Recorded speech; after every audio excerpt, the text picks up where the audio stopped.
Yeah, Elititi, story at all. True love, but life's not fair.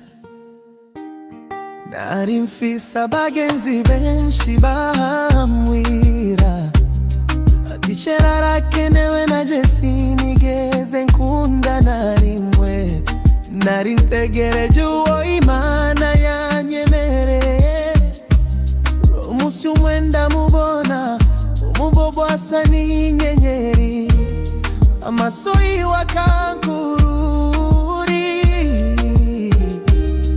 ntamenya ko umutima wanje uvuze niwe sheri wanje moyo wangu unalia kuko dunia imeninyimia wewe iwabo barakuyamiriza kandi sinagira amahe yo kubagaragariza sheri wanje oh baby don't treat true love si ya pesa ni umutima ni urukundo wereye Elititi nawe barakoze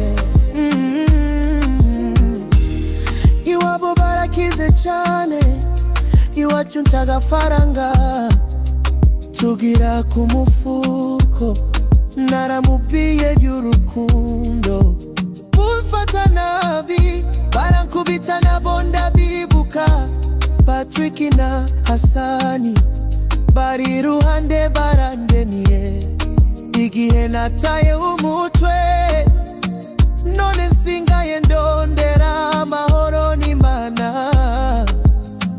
hoce twibuke byose byabaye umutima urakomeza love yetu haikufi iko dunia roho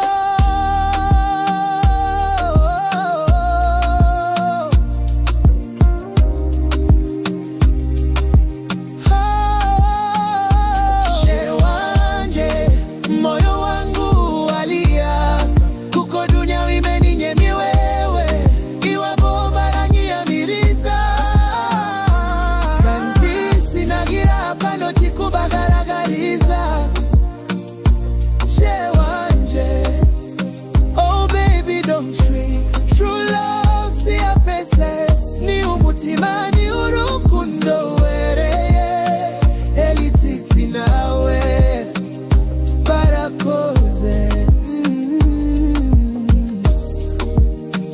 Thank you Patrick, thank you Hasani. Life continues. Elititi barakoze.